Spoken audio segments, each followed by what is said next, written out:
A mesma Bíblia que nos adverte do perigo de criarmos uma fantasia, seja na vida espiritual ou nos aspectos práticos, também traz um claro chamado à realidade. Esse é um assunto importante, merece a nossa atenção e é sobre isso que nós vamos falar nos próximos minutos. Fique comigo.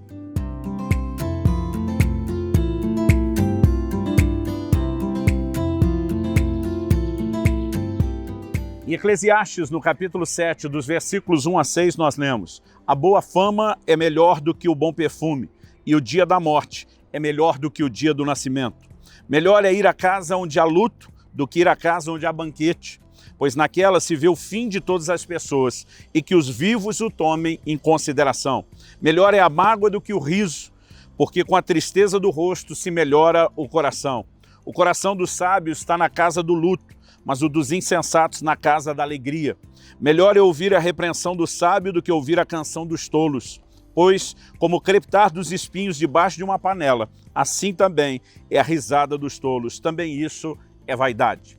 Aqui, o autor de Eclesiastes, precisamos reconhecer, é movido pelo Espírito Santo para nos trazer reflexões importantes. Embora muitas vezes o tom da conversa do livro de Eclesiastes soe um tanto quanto depressivo para alguns, porque embora ele esteja muitas vezes tirando os nossos olhos da diversão, da alegria, do entretenimento, isso não significa que a vida não envolva realizações. Aliás, se pensássemos assim, o próprio livro seria contraditório, porque há momentos onde ele diz: goza a vida com a mulher que você ama, e obviamente ele está nos chamando a curtir e aproveitar a vida. No entanto, sem vivermos num mundo de mera fantasia e com uma clara percepção da realidade, o autor nos chama a encarar aquilo que merece a nossa atenção. Me lembro que há muitos anos atrás, quando meus filhos ainda eram adolescentes e parte do nosso programa em família era frequentemente irmos juntos ao cinema. Nós tivemos em duas idas distintas ao cinema um choque. Em uma semana, meus filhos se divertiram porque assistimos junto o primeiro filme daquela série dos Vingadores. E na outra ocasião, assistimos juntos o filme O Impossível, uma história baseada em fatos reais que retrata uma família que sobrevive aos horrores daquele tsunami no continente asiático, que foi algo tão marcante para a nossa geração. Bom, eu me lembro que quando saímos do primeiro filme, todo mundo empolgado, rindo, com uma história que era uma grande fantasia. Na outra ocasião, todos nós saímos em choque, pensativos, segurando o choro, e eu lembro que eu disse para eles: esse tipo de filme é melhor que o da semana passada. E eles me olharam com a cara de: pai, você está doido? Eu disse: sim, isso aqui nos faz pensar na vida como ela é, nos faz preparar para vivermos as realidades, nos faz considerar a importância de vivermos de acordo com a realidade, não com a fantasia. E eu percebo que essa mesma inclinação à fantasia, seja no entretenimento ou em outras áreas, nós manifestamos às vezes mesmo na vida espiritual e no relacionamento com Deus. A palavra de Deus nos diz em Isaías 29, nos versículos 7 e 8, serão como acontece num sonho, numa visão noturna, como quando um homem faminto sonha que está comendo, mas acorda e sua fome continua. Como quando um homem sedento sonha que está bebendo, mas acorda enfraquecido, sem ter saciado a sede. Deus usa esse exemplo de gente que vive num padrão de fantasia, está sonhando com algumas coisas, mas acorda e tem que se deparar com a força da realidade. É lógico que pregamos a fé, falamos sobre uma linguagem de sonhos que são inspirados na palavra de Deus, mas muita gente confunde isso com criar uma fantasia que os leve a evitar a realidade. E é impressionante o como essa inclinação à fantasia se manifesta em áreas diferentes. Muitas vezes manifestamos isso em relação à forma de Deus agir. Me lembro daquele texto de 2 Reis, capítulo 5, quando Naamã, aquele general sírio leproso, chega até Eliseu e depois de uma viagem de um país a outro, com meios de locomoção limitados, essa turma viajava a pé, no lombo de animais, em carroças. Quando finalmente o general chega na casa de Eliseu, o profeta, Eliseu sequer sai atendê-lo. Manda o garoto com o recado e diz: olha, vá no Rio Jordão, mergulhe 7 vezes e você vai ficar curado. A Bíblia diz que o homem ficou indignado. Ele diz o quê? Tem rios melhor na minha terra, eu vim de longe para isso. Indignado, ele decide ir embora e não atenderia a voz do profeta.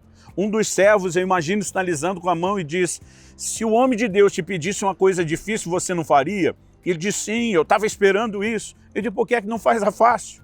E de repente, né, Naamã tem aquele vislumbre, aquela percepção da sabedoria através do conselho do seu servo e resolve fazer aquilo que foi o instrumento que Deus usou para lhe trazer cura. Muitas vezes nós criamos uma fantasia, esse homem começa a dizer, eu imaginava que o homem de Deus colocaria a mão sobre mim, invocaria o nome do seu Deus, e essa fantasia muitas vezes nos impede de ver os processos que Deus deseja usar para trabalhar. Quando Jesus ressuscitou e aparece para aqueles dois discípulos no caminho de Emaús, no meio da conversa dele, choramingando e desabafo, esperávamos que fosse ele que haveria de redimir a Israel. Essa frase, esperávamos que fosse, mostra que eles estabeleceram uma expectativa. Os judeus imaginavam o Messias como um general de guerra, um conquistador, não alguém que, morrendo, indo à cruz para ressuscitar depois, estabeleceria primeiro um reino espiritual, para depois estabelecer um reino físico. Nós criamos fantasias não apenas em relação à forma de Deus agir, mas muitas vezes nós criamos essas fantasias em relação à maneira como nós nos olhamos, a respeito daquilo que pensamos sobre nós. A palavra de Deus diz lá em Romanos, no capítulo 12, que ninguém pense de si além do que convém. Muitas vezes nós estamos imaginando ser mais do que somos, seja no contexto do reino ou mesmo no relacionamento com as pessoas, né? Percebemos o como, por exemplo, Tiago e João se oferecem para Jesus quando não são recebidos no aldeia de samaritanos. Senhor, o Senhor quer que a gente peça que desça fogo do céu, né, para que os consuma. Jesus olha para eles e diz, vocês não sabem de que espírito são. Eles talvez inspirados nas histórias de Elias, estão fantasiando uma forma de lidar com as pessoas. E Jesus diz, o Filho do Homem não veio para destruir, ele veio para salvar as pessoas.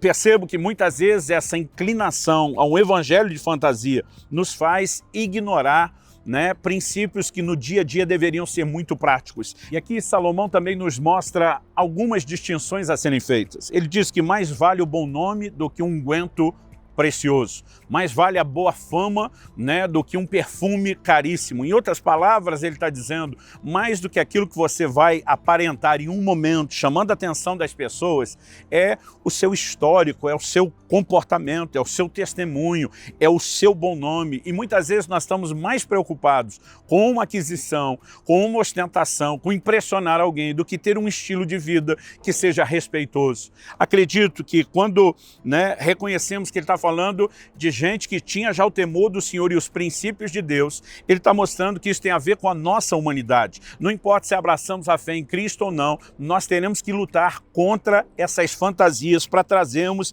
esse aspecto da realidade. Quando ele diz, é melhor o dia da morte do que o dia do nascimento, novamente, ele também está nos chamando a atenção para algo. Né? Quando nascemos, somos introduzidos no mundo, ainda antes de ter a maturidade de pensar e planejar, já recebemos dos pais aqueles sonhos, dos nossos avanços, das nossas conquistas, mas a Bíblia está nos chamando não a uma desilusão, mas ao reconhecimento de que nossa vida é efêmera, ela é passageira. Até por conta disso, Deus nos chama a construir para a eternidade, não apenas para o momento. Jesus diz que nós devemos entesourar nos céus e não na terra. Isso significa o quê? Não que tenhamos que planejar uma vida chata, aborrecida na terra, mas aquela mentalidade que nos leva a entender que nós estamos aqui de passagem. Porque quem constrói só em função do que é terreno, ele na verdade está vivendo uma fantasia, pelo menos na percepção do mundo espiritual. O tempo todo somos chamados a vencer esse choque entre fantasia e realidade e absorvemos essa mentalidade específica.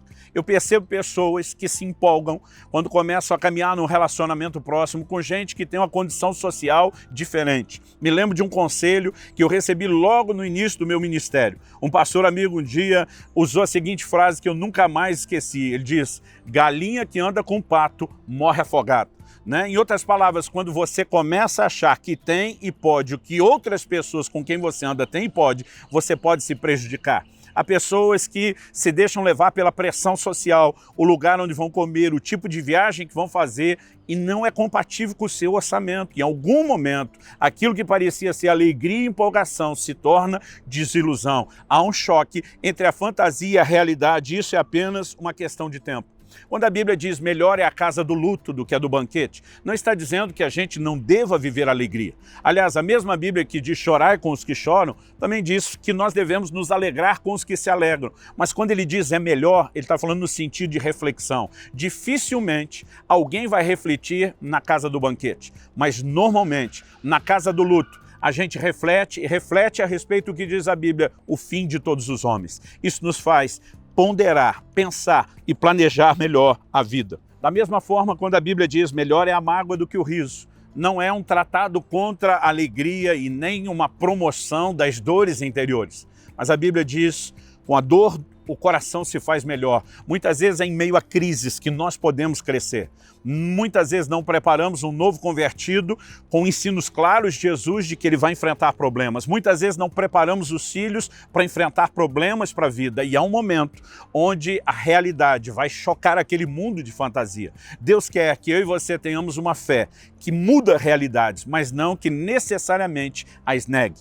Então, eu aqui concluo trazendo um desafio para que você descarte a superficialidade. Quando a Bíblia diz é melhor a repreensão do sábio do que a canção do tolo, ele está dizendo que temos que ter uma vida que considere as questões sérias, profundas, a sabedoria do alto, e para isso precisamos nos voltar à palavra de Deus e aos seus valores. Paulo dizia que ele não estava preocupado em agradar aos homens, mas a Deus. Com isso, Paulo está dizendo que ele não buscava mera aceitação social, mas conformar-se com o padrão de Deus, com o padrão do alto.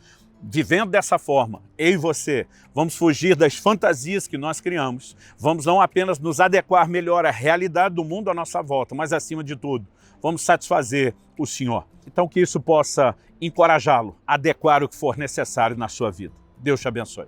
Tempos atrás liberamos um outro Sub-12, que é uma mensagem muito aliada com essa, chamada Caia na Real. Vale a pena você dar uma conferidinha e você pode fazer isso clicando aqui.